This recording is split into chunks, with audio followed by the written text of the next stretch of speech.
क्या आपने कभी सोचा है कि हमारे सांस्कृतिक इतिहास में घटित कहानियाँ हमारे समाज पर क्या असर डालती हैं? हर कहानी कुछ बोलती है और उसके किरदार एक शुरुआत और एक अंत लेकर आते हैं।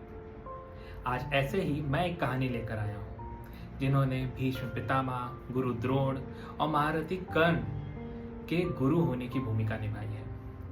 वो चिरंजीवी जिन्होंने 21 बार क्षत्रिय कुल का विनाश किया।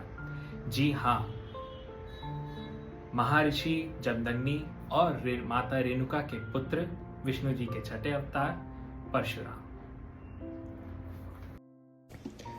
राजा गादी को अपनी बेटी सत्यवती की चिंता सताया करती थी।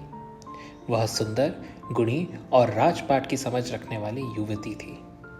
उनके लिए कई रिश्ते दूर राजाओं के आया करते थे, पर उनके मन में किसी को भी अपना वर मानने की इच्छा न आई।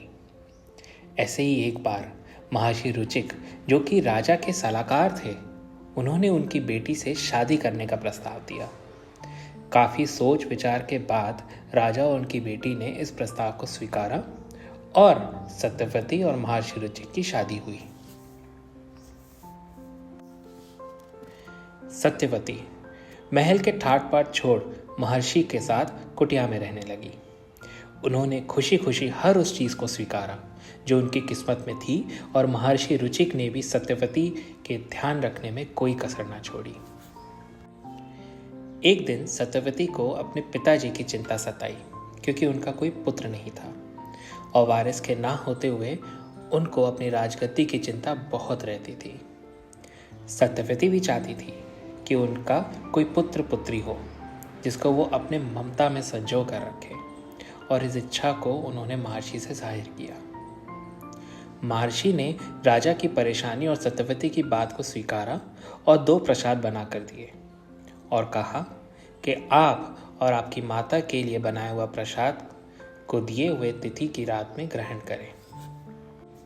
दोनों ने ऐसा ही किया, पर मन में आई इच्छा और जिज्ञासा उन दोनों से एक गलती करा बैठी, जिसके फलस्वरूप आने वाले समय का इतिहास लिखा जाना था। उन्होंने उस रात एक दूसरे का प्रसाद आपस में बदल लिया, जिसके बाद जब दोनों को पुत्र की प्राप्ति हुई तो महर्षि रुचिक के मन को संदेह हुआ। संदेह जब यकीन में बदला तो उनके क्रोध का कोई ठिकाना ना था। सत्यवती ने हट करी, माफी भी मांगी, पर रुचिक ने एक ना सुनी। धर्मपत्नी के काफी माफी मांगने के बाद रुचिक ने कहा कि दिए हुए प्रसाद उनके कुल के गुणों के आधार पर थे। जो प्रसाद मैंने आपकी माता को दिया था उससे क्षत्रिय गुणों से भरा हुआ एक वीर योद्धा का जन्म होना था, जो कि आने वाले समय का इतिहास बदल दे। और जो प्रसाद आपको दिया था उसमें ब्राह्मण के गुणों से परिपूर्ण ब्रह्म ऋषि का जन्म होना था।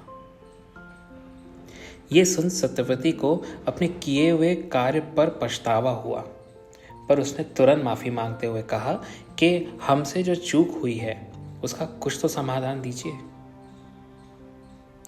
रुचिक ने काफी सोचने पर कहा कि आपके माता का पुत्र ब्राह्मण गुणों से परिपूर्ण होगा और इस चीज को मैं नहीं नकार सकता। वह अपनी राज सिंहासन की जिम्मेदारी पूरी कर ब्रह्म ऋषि बनेगा और इतिहास उसको विश्वामित्र के नाम से जानेगा।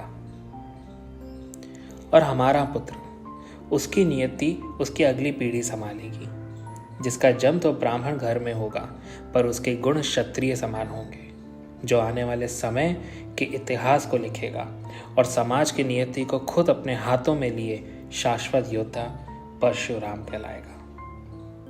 और इस तरह जन्म हुआ महाअवतार भगवान परशुराम का।